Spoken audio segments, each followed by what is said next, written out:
G'day everyone, welcome to this week's video. And in this week's video, I'm going to be doing a second part to the rig update video that I did, I think about 6 or so months ago. Obviously the car is a hell of a lot different now than it was back then. So I thought I've done enough to the car between when I shot that video to now. So I thought no better time to actually do a rig update video than now. If there's anything that you can see in any of the shots that I don't talk about in this video, that will be in part 1, which I will have linked below or up in the cards. Without further ado, we'll jump right into the exterior, since it's what we can see right now. First and foremost, I've actually got a set of ProRack T16 roof rack bars on the car. I got those off Facebook Marketplace for actually a really good deal. I think it was about 150 bucks or something, which these are about $400 brand new without the actual fitting kit for the car. So pretty bloody good deal. So fitted to the roof racks is a light bar bracket that I got off of eBay. It was kind of the only place I could find that actually had one suited to this style of roof rack, as these roof racks, I think, are the Aero design, so they're not very flat. I had to find a decently engineered bracket to hold the weight of my King's 40-inch double row light bar, as it is a bit of a heavy thing. They were just a bit too thin for a really big heavy light bar like this one. I think this thing weighs around 7.5 kilos or something. Not too sure, but I'll chuck that up on the screen. Moving on from the light bar and the light bar brackets, on top of the roof racks, we also have a OPENROAD 40-litre pressurised water tank. OPENROAD is a sponsor of the channel, and this was sent out for review. I'll have all the install videos and product videos related to everything I'm talking about. I'll have them linked either in a playlist or down below or up in the cards. But OPENROAD 40-litre pressurised water tank. So it's got like a air tire fitting on the end. You use like a normal sort of compressor to fill the tank up with pressure. That way you can plug in their little shower head. And it's good for actually showering, but also good for just washing the car off if you come out and, you know, got mud and stuff everywhere. So on the opposite side of the roof racks, I have an OPENROAD freestanding awning. Earlier in the year, I actually had their 180-degree awning, but I've since upgraded to their 270-degree plus awning. Nothing wrong with the 180. I just wanted something that was going to wrap around the back of the car, as I do actually spend a lot more time at the back of the car with cooking and just all my 12-volt stuff. So if you want to pick up any of the OPENROAD stuff, I'll have an affiliate link down below, or you can also use code ADVENTURE to get yourself 10% off site-wide. Between the OPENROAD water tank and the OPENROAD awning is a King's 100-watt solar panel. Not really any complaints about it. It does its job just fine. I had to make myself some brackets to actually fit it on the roof rack because it's quite a small panel, which generally you would think would be a good thing. For me, it was not great because I couldn't really mount it between the roof racks at all. So I've also made myself some brackets up there, and I've run the wiring down underneath the solar panel and in through a factory bung location in the top C-pillar at the very back. Nice and good, goes into the car, it's all sealed up, very nice.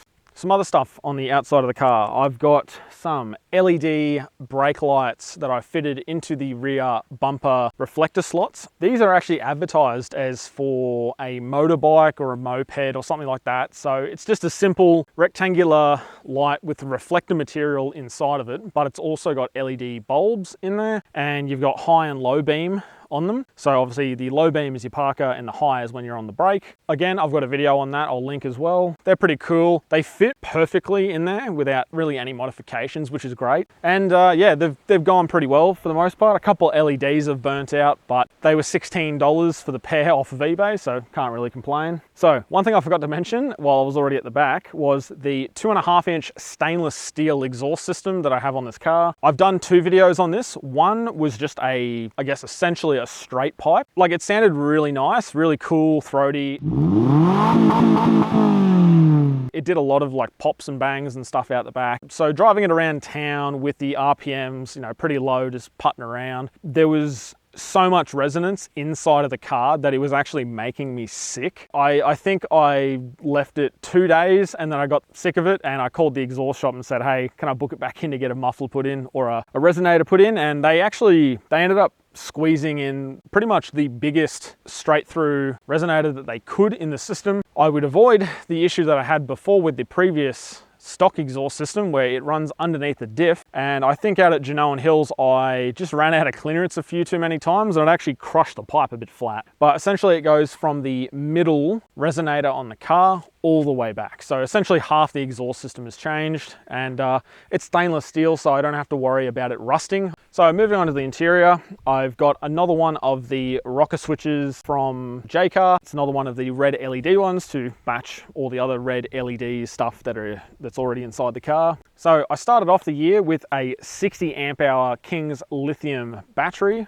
I've since upgraded to a 120 amp hour King's lithium battery, which is a hell of a bloody upgrade. I only really bought the 60 amp hour just to make sure that it wasn't going to burn my car down. And I've put that 60 amp hour battery through hell. I've drained it to 0 amp hours more times than I would like to admit, especially with that oven. Once I got that oven in there, it really just pulls juice. Started off with the 60 amp hour lithium. Now I'm at the 120 and capacity is no longer an issue. To go alongside those Adventure Kings lithium batteries I have a Kings 25 amp DC to DC charger with both the 25 amp hardwire kit for the battery, so that way the car's alternator charges the rear battery. And also, as I spoke about before, I have the Kings solar panel up on the roof that's also connected into the DC to DC charger. In the back, in regards to 12 volt stuff, I've got a XTM 12 volt control panel. It's a pretty neat little bit of kit. It's got, I think, USB-C, quick charge USB-A, I think 4 normal 2 amp USBs. You've also got 3 cigarette lighter ports, a voltmeter, which doesn't work for lithium batteries. It's more for your lead acid and your gel and AGM. And it's also got an Anderson in and out, plus the main Anderson that gives the whole unit power. So it's a nice compact little power board. Yeah, that's kind of why I bought it. There's not a lot of room in the back of these cars, so everything is really sort of space sensitive. Once I saw that XTM had a really compact 12 volt control board, I was pretty happy about that, and it sits perfectly in the car. To keep an eye on my lithium battery in the back, I actually have a Renogy battery monitor with shunt. So this thing was actually great. I got this on a Boxing Day sale for pretty much less than half price, I'm fairly sure. Yeah, pretty easy to set up. All I had to do was manually enter in all the details of the lithium battery, put in the power factor number for lithium. Yeah, I have not really ever had a problem with it. It's great. It lights up when it detects current being drawn, so you don't have to switch a light on and off for it, and it automatically shuts off once the battery is either not pulling enough amps or it is done charging. So it's pretty good. At a glance, I can just look through the back of the car and say, yep, I got 120 amp hours or I got 100 amp hours or whatnot. And it was definitely worth it for the price I paid as well. Another 12 volt accessory I have in the back of the car is the Hardcore 300 watt fan forced oven. That thing's been absolutely great. And it's definitely going to be a permanent fixture in my car, as it's great just to pull up anywhere, be able to chuck something in, be able to have lunch on the side of the road somewhere. Goes great with the awning as well, because I can just pull that out, cook a bit of lunch, and off we go again. But I've also got a video on that oven as well. So for interior lighting at the back of the car, I've actually got a Wanderer 4-bar LED kit that is generally meant for camping lights. However, I've actually hardwired them into my 12 volt setup. I've got one attached to the back door, and I've got the other one Velcroed to the roof card, and all the wiring is tucked. I've actually put an Anderson connector on the other end instead of the cigarette lighter. And yeah, it works great. I've got the controller mounted in the back door, so I can just open up, push the on button, got lights ready to go. It was a bit of a last minute thing, but I could not find anything on the internet that I was very happy with that was a purpose product for interior lighting. I just couldn't find anything that was either in my budget, that would fit in this small of a car, or that didn't require a huge wiring harness and controllers and all that sort of stuff. It had a lot of bells and whistles I didn't need, so I didn't really need my 4-bar camp lighting kit anymore, being that my awning actually has 4 of its own light bars as well. So I thought, why not? I'll cut them up, put them in the back, and I'm only at 40, 50 bucks if it goes pear-shaped. So yeah, seems to work pretty well. In the first video I mentioned that I've got a Android 8 or 9 inch touchscreen Android head unit from eBay. Definitely check out the video I have installing that, and also the first mod video to get a good overview of it. Since then, I've gotten sick of the stock cardboard Suzuki speakers, so I've actually gone and got a set of Sony 2-way component speakers. We've got the 6.5 inch woofer in the lower door, and then we've got the 1 inch tweeter up in the top of the door right behind where the mirror is, and then in the back doors I've got Sony's 3-way 6.5 inch speaker, and they seem to go all right. They're not super bassy or anything, but the clarity that comes out of them is quite nice. But to fix the lack of bass, I've actually gotten myself a Pioneer active subwoofer. I've just got it mounted under the passenger seat at the front, as it was just a good spot to fit it, and also the wiring just happened to fit perfectly there. And yeah, it goes great. It's got the remote with the sub controls, things like that, so I can just sort of pull the controller out of the glove box, change some settings, put it back in. That was pretty good. I got that used on Facebook Marketplace, so I think I paid about 150 for it, and they're about 300, 350-ish, brand new, so got a pretty good deal on that one. Last couple of things that have changed on this car. I've actually gotten the false floor out of the boot, since I have my drawer system in the back now. I got that, and I actually made a rear fold down boot door table. I've got a video on how I actually did that. I didn't make a video of when I actually fitted it, being that I wasn't sure if it was entirely going to work, and it was a bit of a weekend project. Great little thing. I even made a wooden bench top for it as well, and varnished all that. It's pretty nice. Surprisingly enough, even with the wooden bench top on there adding a bit of weight, I have not really had any issues with the plastic